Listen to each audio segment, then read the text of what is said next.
Well, world leaders are arriving in Kuala Lumpur this weekend for the ASEAN summit, a high-profile gathering that could also see the attendance of Russian President Vladimir Putin. And Malaysian Prime Minister Anwar Ibrahim says the lineup reflects ASEAN's growing global relevance, but also poses challenges in ensuring the summit effectively addresses both regional and international issues. CNA senior correspondent Leong looks at what to expect at the gathering. The agenda, packed. Their plates, full. On the table for urgent discussion are several hot-button issues, ones that could further test ASEAN's unity. ASEAN centrality, essentially the bloc's unity, is vital, but it doesn't come easy. The bloc is often divided over a range of key issues. Take the South China Sea. The bloc is naturally divided between claimant and non-claimant states. Experts say that claimant states are often more anxious when it comes to pushing for resolution on the South China Sea issue. But even among claimant states, their positions vary. The Philippines, for instance, have recorded the highest number of incidents with China at sea. Another example, the Myanmar crisis. These countries here are friendlier with the Myanmar military, whereas these here have taken firmer and more vocal positions against the Myanmar military.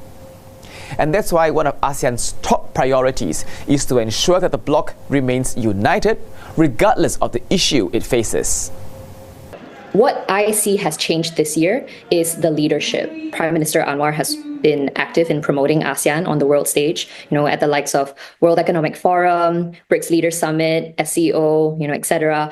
And this has played a role in, I think, helping ASEAN become recognized as a key player in international affairs. On top of that, Mr. Anwar has been particularly hands-on in dealing with crises closer to home. In July, he helped Cambodia and Thailand contain escalating border violence. He's also the only ASEAN leader so far to have openly engaged with both the Myanmar military and its opponents, the National Unity Government. But there's still more that can be done at the upcoming gathering in Kuala Lumpur, especially as ASEAN hosts the East Asia Summit, which brings together key partners such as China, India, Japan, Russia, and the United States. I would have liked to see some kind of effort to reform, or at the very least reinvigorate, the East Asia Summit to play a more significant and active role in promoting stability and prosperity. All eyes will also be on whether US President Donald Trump will attend the summit in person. If he does, he would be the first US president in 2 years to return to an ASEAN summit. The growing presence and interest of superpowers in ASEAN can be a double-edged sword. On the flip side, it could pressure the bloc to abandon its careful balancing act of not taking sides. ASEAN's main priority is economic stability, prosperity. And I think that's where China is a reliable partner. I think overall ASEAN countries are looking at ways to diversify their reliance with the Americans.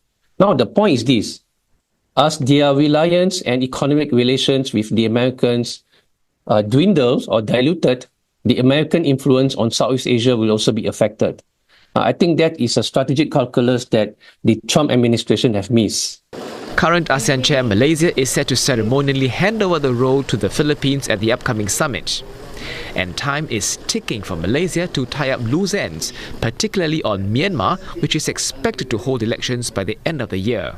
I think the Malaysian government will want to get an agreement from other ASEAN members on the level of acceptance. What are the criteria that ASEAN should have before ASEAN will accept the result of the election result in Myanmar?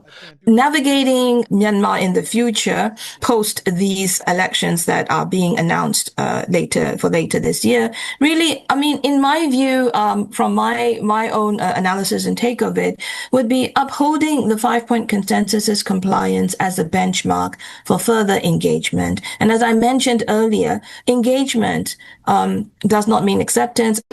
Malaysia has also announced that ASEAN will officially welcome its newest member, Timor-Leste, at the upcoming summit. Leong, CNA.